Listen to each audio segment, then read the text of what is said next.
ये किस प्रकार का व्यवहार है गुरुदेव?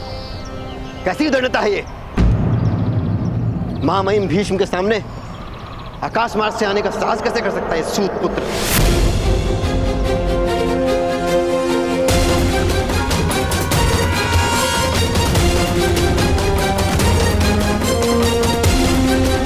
महामहिम गर्व से ऊंचा देख सके, इसीलिए आकाश मार्ग से आया हूं। एक सूत पुत्र का ये साहस! पितामह भीष्म और हम राजकुमारों का ऐसा गौरवमान! इतने बड़े बड़े उच्च कुलों के अतिथि उपस्थित हैं और यहाँ ये सूत पुत्र विमान में उड़ने का साहस भी कैसे कर सकता है? बंदी बना कर रख दो इसको।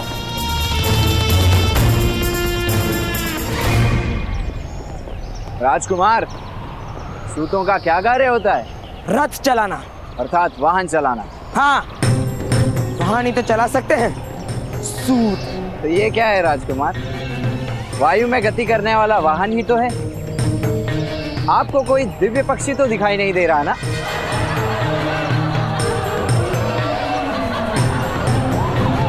मान रहो कर्ण, हमारा तो अधिकार ही नहीं कि हम वायुयान पे बैठ सके। राजकुमार, महामहिम भीष्म के अपमान के अपराध में कर्ण को दंड दीजिए।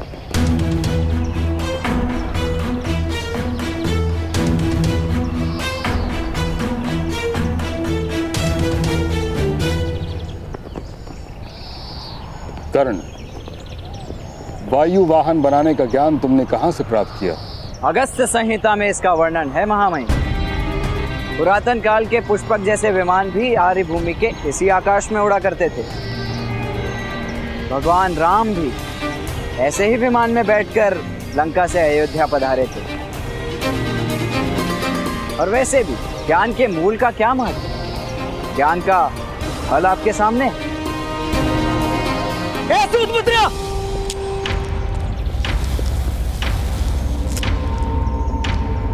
पितामह भीष्म के सामने ऐसी उदंडता से उत्तर देते हो? मूर्ख! मैं उनका अपमान नहीं सहूंगा। इसका मस्तक काट दो सैनिक।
महामहिम, हृदय में करुणा धारण करके न्याय करें।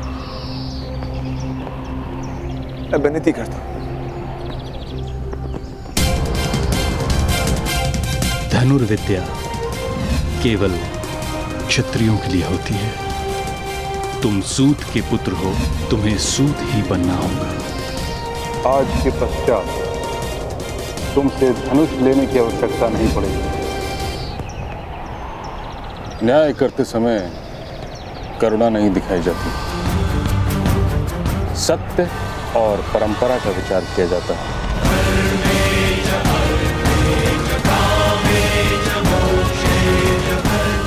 और सत्य यह है कि किसी के अपराध का उसके स्नातक होने से कोई संबंध नहीं। न्याय बाद में भी हो सकता है। दुशासन, तुम अपना स्थान ग्रहण करो।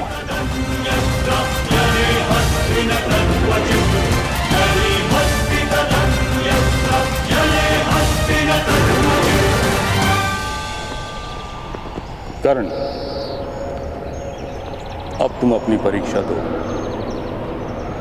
3 वर्षों से रथ चलाने का अभ्यास कर रहे हो। रथ चला पाते हो या केवल वायु में ही उड़ते रहते हो? मेरा तो जन्म ही आकाश में उड़ने के लिए हुआ है महामहिम। भूमि से बांधने का प्रयास तो आपने किया है। मेरे रथ चलाने की कला का अनुभव तो आपने बहुत वर्ष पूर्व ही कर लिया। यदि विस्मरण हो गया हो तो परीक्षा दे देता हूं।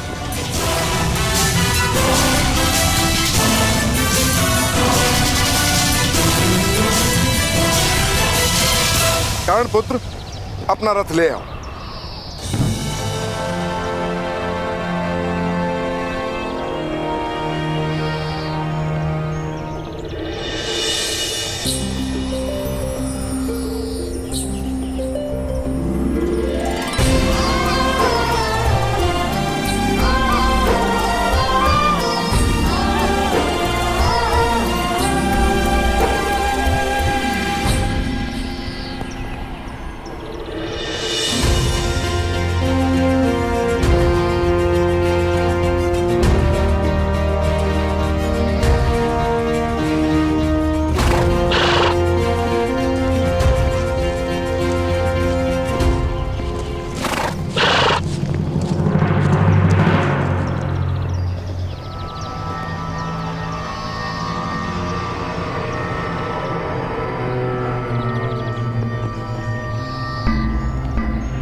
उग्रवाग महोदय, आप सबको इतने घाव किस प्रकार लगे? ये तो सूत होने का दंड है पुत्र। हस्तिनापुर के 100 राजकुमार अब निरंतर हम जैसे नीच जात के लोगों को यातना देते ही रहेंगे। राजकुमारों ने अपने रथ के साथ अश्वों के स्थान पे ही इन्हें बांध कर रखा था भ्राताश्री। पर क्यों? आज जब प्रातःकाल अश्वों को पानी पिलाने नदी पर लेकर गए थे, तभी वहां अचानक सिंहों का परिवार आ गया। अश्वों के जीव बचाने हेतु हमने अश्वों को मुक्त कर दिया ताकि अश्व भाग सकें, और हम सारे सारथी वृक्षों के ऊपर चढ़ गए। और जब सारा वृतांत राजकुमारों को सुनाया और उनसे विनती की नए अश्व लाने के लिए हमें कुछ समय दे, तो उन्हें क्रोध आ गया और उन्होंने हमें स्वयं रथ खींचने का आदेश दिया।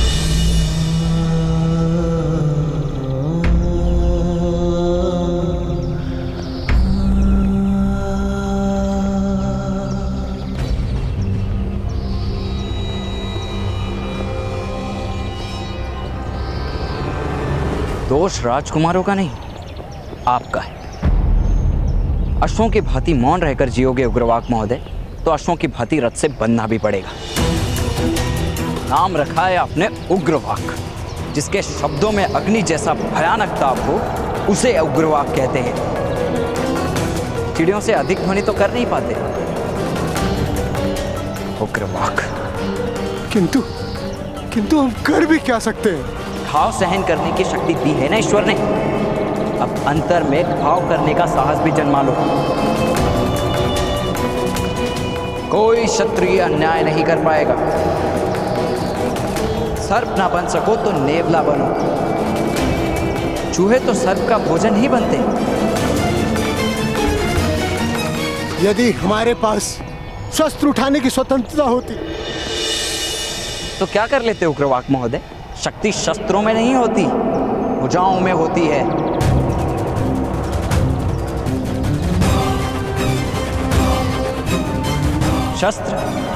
शस्त्रों की आवश्यकता पड़ती है युद्ध जीतने के लिए। सम्मान प्राप्त करने के लिए तो साहस ही पर्याप्त है। देखना है तो आकर देखो।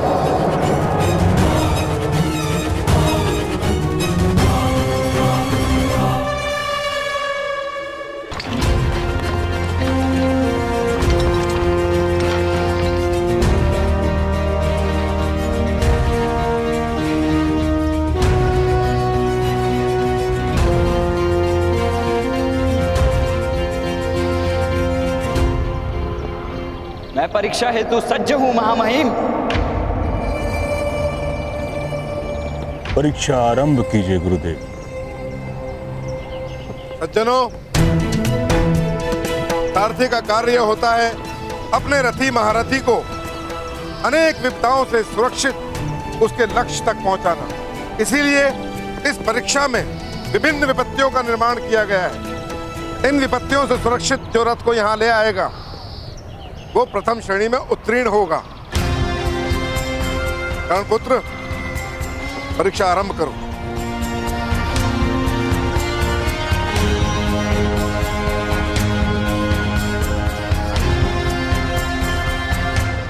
महामहिम, गुरुदेव ने कहा कि सारथी का कर्तव्य होता है कि अपने महारथी को सुरक्षा सहित युद्ध में ले जाए और उसकी सुरक्षा करे।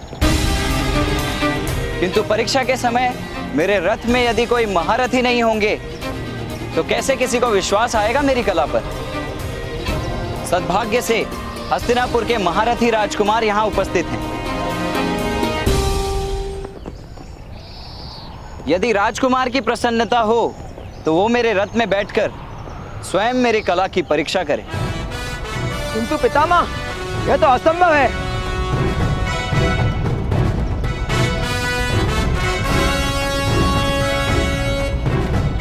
यदि राजकुमार में साहस ना हो तो मैं अकेला रथ चालन की परीक्षा दूंगा। दुशासन पुत्र, अगर तुम में साहस ना हो तो रहने दो। पधारिए राजकुमार, मेरा रथ आपकी प्रतीक्षा कर रहा है।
अरे अरे अरे, गिर गए महारथी। गड्ढे वाले मार्ग का चयन किया है ना। रथ में बैठना सरल नहीं।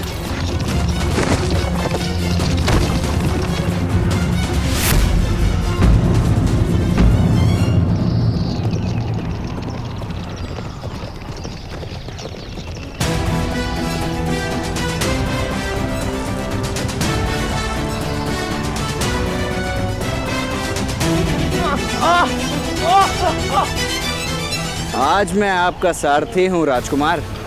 आपको रथ में रखना मेरा कर्तव्य है।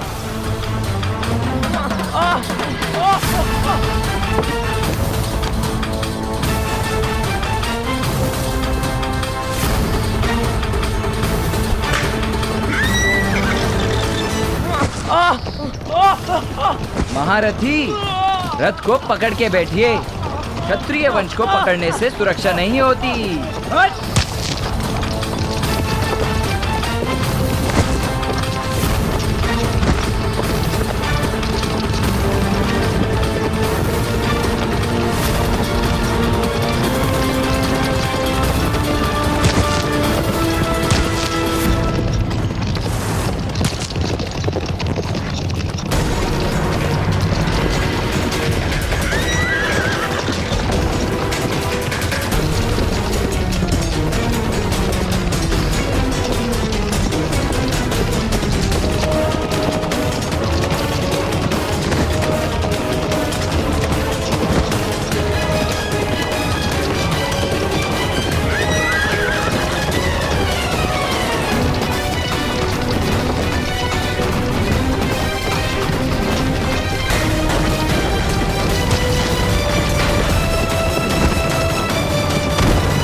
अरे रे रे, राजकुमार आपको कोई घाव तो नहीं हुआ ना? हम इस पत्थर को बंदी बनाकर दंड देंगे। आप पधारिए, आइए आइए आइए आइए।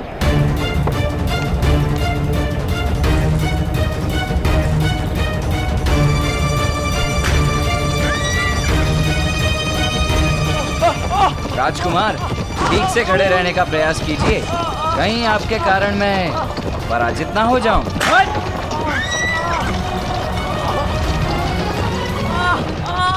कठिन है ना इस रथ पर सवारी करना, क्योंकि अश्व इसे खींच रहे हैं, मनुष्य नहीं।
मुख धोने के लिए जल का प्रबंध करवाऊं राजकुमार?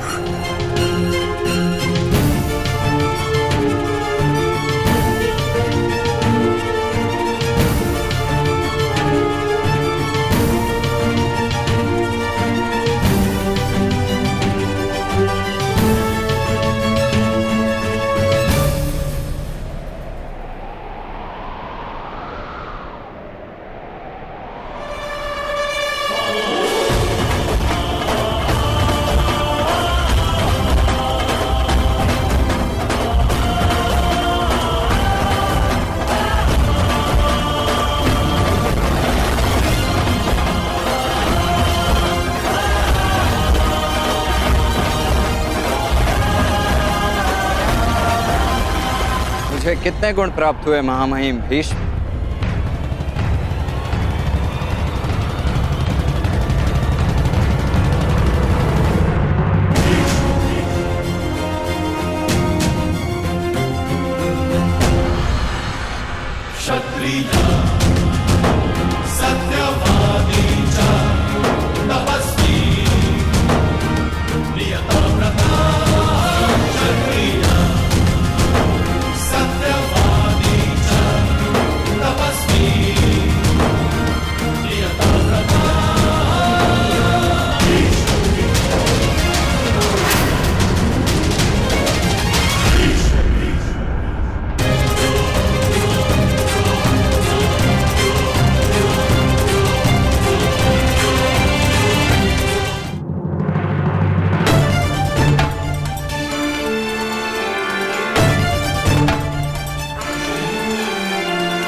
मुझे कितने गुण प्राप्त हुए महामहिम भीष्म?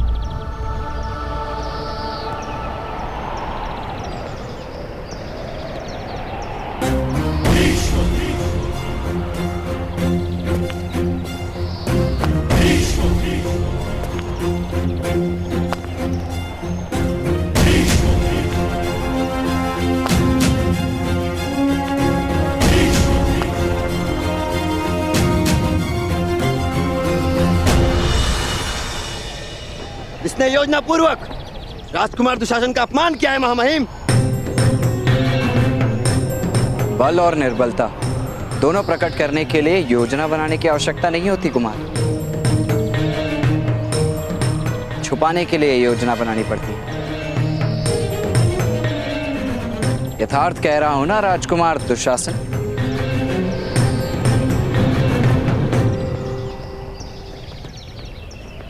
पितामह, इस दंड सूद को दंड दीजिए।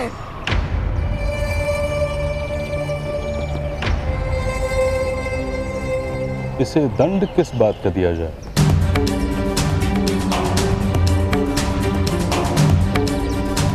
किस परंपरा का द्रोह, किस नियम का उल्लंघन किया है इसने वायुयान निर्मित किया है पितामह। आकाश में उड़ने का साहस किया है इसने। वायुयान के विषय में तो कोई परंपरा निश्चित नहीं, और जिस विषय में कोई परंपरा नहीं, कोई नियम नहीं, उस पर तो सभी का अधिकार है। वत्सकर, मैं तुम्हारे वायुयान से प्रसन्न हुआ।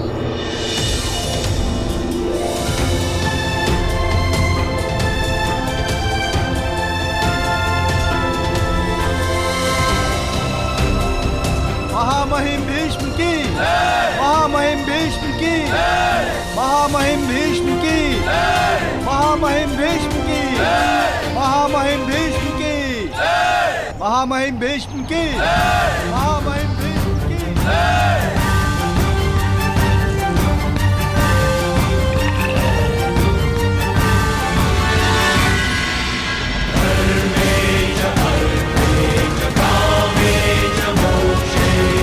एक सारथी का कर्तव्य होता है कि वो महारथी को सुरक्षित रखे। मार्ग कठिन हो सकता है, किंतु प्रवास को सरल बनाने वाला ही सारथी होता है। तुम्हारी शिक्षा और दीक्षा व्यर्थ हो गई राधे।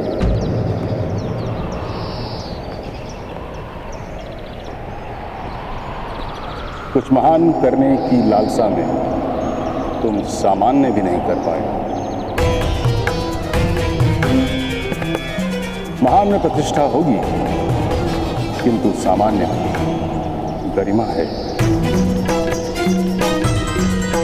स्मरण रहे, एक किसान खेत में धान उगाता है, सामान्य कार्य करता है, किंतु वो समस्त समाज का पेट भरता है। अधिरथ जैसे उत्तम सारथी के पुत्र होकर भी तुम असफल रहे।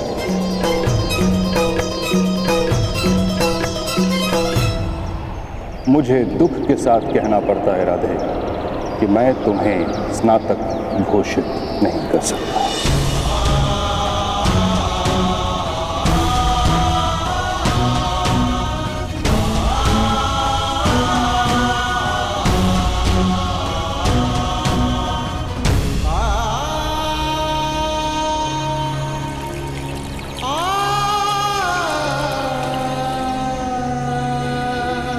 गुरुदेव, इस युवान को पुनः गुरुकुल में अध्ययन करना होगा।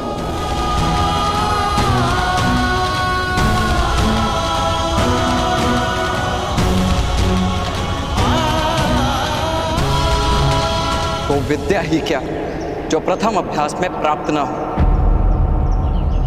और वो विद्यार्थी ही क्या जो प्रथम अभ्यास में विद्या प्राप्त न करे। तो तुम्हें पुनः परीक्षा देनी होगी कर्ण। आज से 1 मास के पश्चात वसंत पंचमी के दिन एक समारोह आयोजित किया जाएगा। वहां समस्त समाज के सामने एक महारथी तुम्हारे रथ पर बैठेंगे। अगर तुम उन्हें सुरक्षित रख सके तो तुम्हें सफल घोषित किया जाएगा।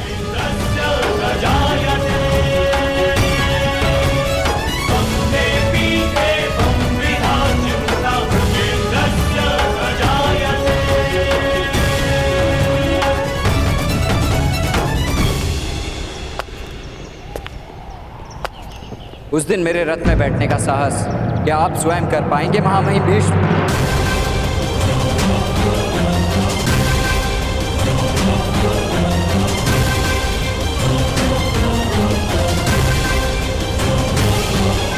ये तो उदंडता की सीमा हो गई पितामह। ये नहीं, किसी को अगर अपनी कला पर इतना विश्वास है कि वो एक महारथी को चुनौती दे सकता है तो ये उद्दंडता नहीं।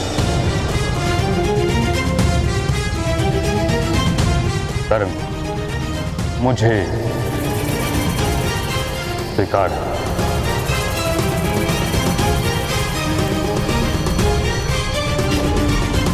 वसंत उत्सव के दिन मैं तुम्हारे रथ में प्रवास करूंगा और स्वयं तुम्हारी परीक्षा लूंगा। मैं प्रतीक्षा करूंगा वसंतोत्सव का महामहिम, और उस दिन के पश्चात रथ चालन की परंपरा भी भिन्न होगी।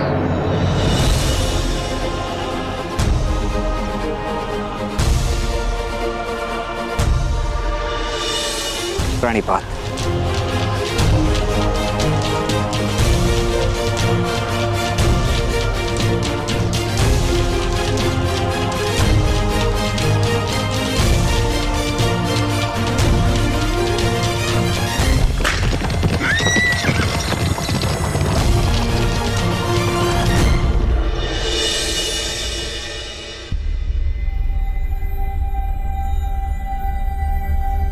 मेरा तो जन्म ही आकाश में उड़ने के लिए हुआ है महामहिम।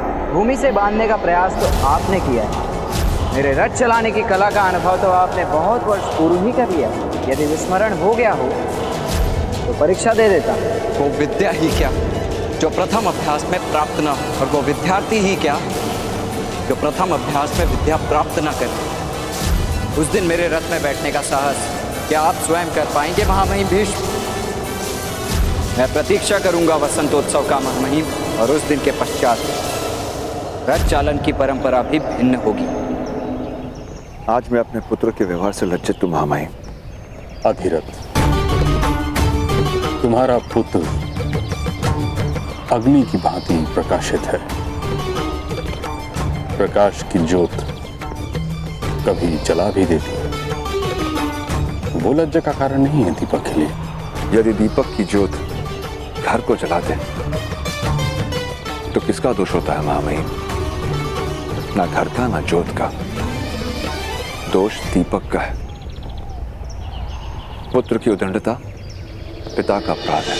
उचित कह रहे हो, किंतु तुम्हारे प्रयत्नों में कोई कमी तो नहीं? तो मैं क्या करूं महामहिम? दिशा शून्य हो, कर्ण को शांत कैसे रखूं? संतोष हृदय का गुण होता है, परिस्थितियों का परिणाम नहीं। प्रत्येक मनुष्य स्वयं को संतोष सिखा सकता है।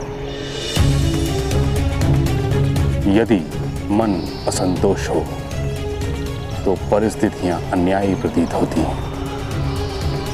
इसी कारण यह आवश्यक है कि तुम अपने पुत्र को संतोष का पाठ सिखाओ।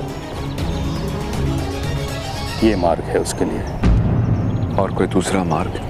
यदि तुम्हारे पुत्र को असंतोष पर कोई अंकुश नहीं तो अधिरथ तुम्हें उसका त्याग करना होगा।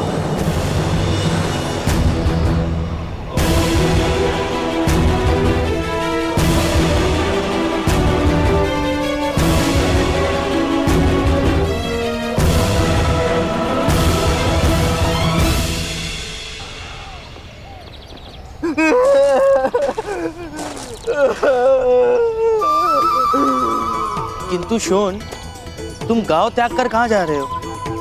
क्योंकि माता और पिताश्री के हाथों मृत्यु अधिक से अधिक पीड़ादायक होगी मित्र। तुम जानते नहीं हो मेरी माता को। प्रथम 4 क्षण तो इतना सुनाएगी कि आधी मृत्यु तो वही हो जाएगी, और उसके पश्चात पिताश्री आएंगे, और फिर पूछो मत क्या होगा।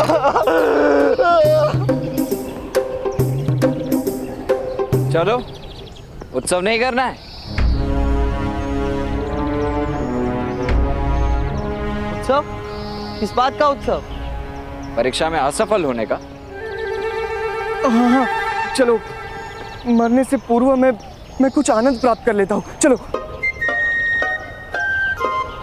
असफलता का उत्सव कौन करता है कर्ण? सूचीपद, असफलता किसी अन्य ने दी, मैंने मान्य नहीं की, तो किस बात का दुख? किंतु वसंत पंचमी के दिन यदि फिर से महामहिम ने तुम्हें असफल घोषित कर दिया तो? एक बार महामहिम भीष्म को मेरे रथ में प्रवास तो करने दो, उसके बाद मैं स्वयं उन्हें एक असफल महारथी घोषित कर दूंगा मित्र।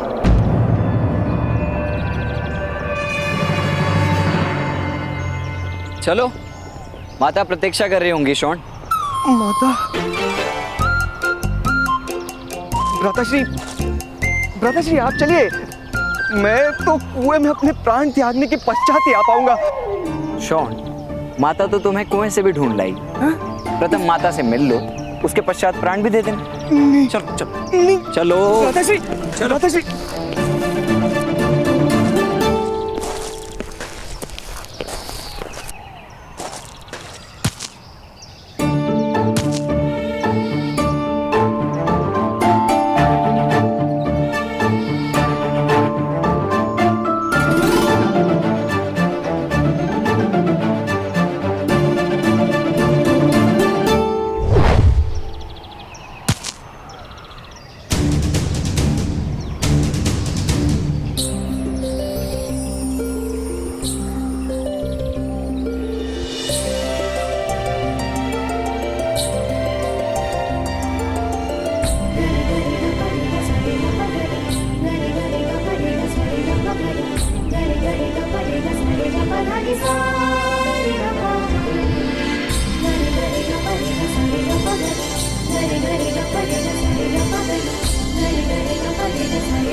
स्वागत है असफल सारथी।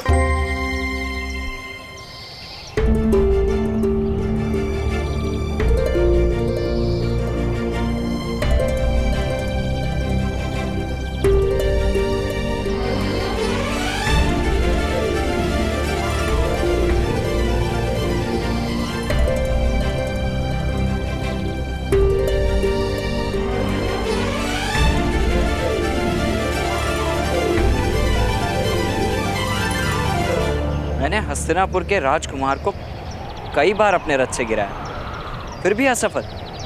अर्थात सफल महारथी और असफल सारथी।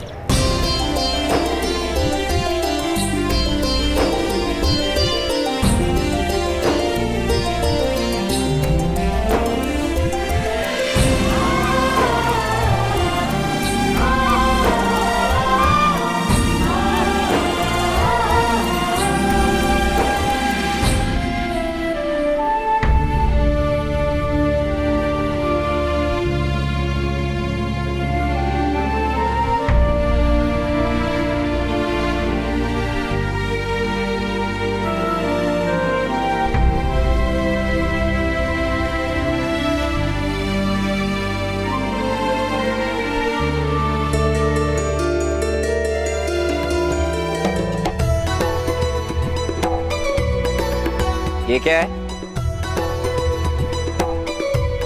ये वो औषधि है, वो घाव पे लगाने के लिए। मेरे लिए? नहीं, वो मुझे घाव लगाए ना। कहाँ?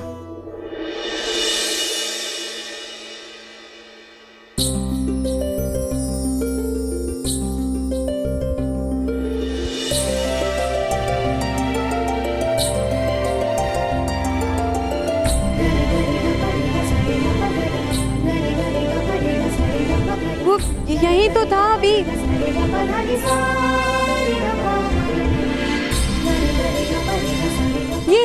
ये देखो।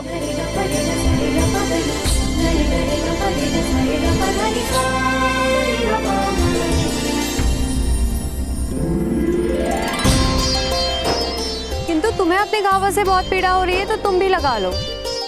आज तो स्वयं मैंने अपने बहुत पुराने घावों पर औषध लगाया। महामहिम को चुनौती देकर वसंत पंचमी के दिन अवश्य परीक्षा में उत्तीर्ण होने की योजना तो नहीं होगी?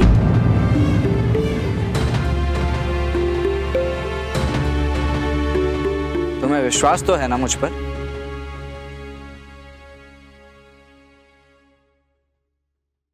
पूर्ण विश्वास।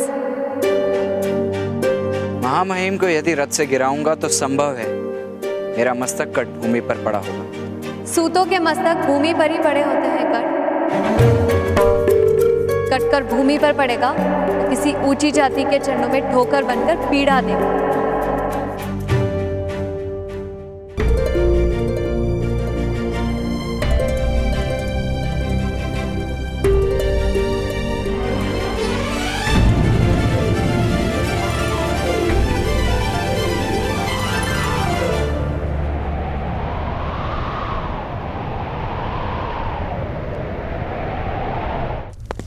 राजकुमार राजकुमार लेप लगवा लीजिए। राजकुमार सुनिए, राजकुमार सुनिए, राजकुमार सुनिए, राजकुमार सुनिए, राजकुमार लेप लगवा लीजिए। राजकुमार ये औषधि लगवा लीजिए राजकुमार, घाव की सड़न से आपकी रक्षा होगी।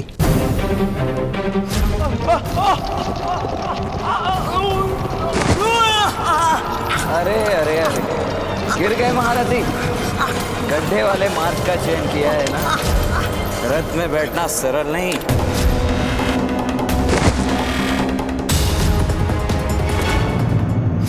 राजकुमार, आपको कोई घाव तो नहीं हुआ ना? हम इस पत्थर को बंदी बनाकर दंड देंगे। कठिन है ना इस रथ पर सवारी करना, क्योंकि अश्व इसे खींच रहे हैं, मनुष्य नहीं।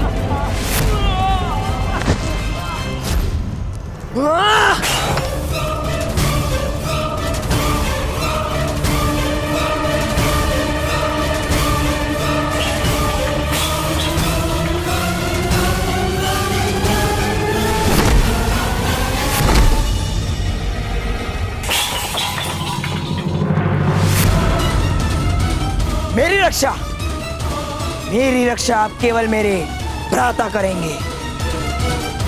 भ्राताश्री दुर्योधन, दुर्योधन, दुर्योधन।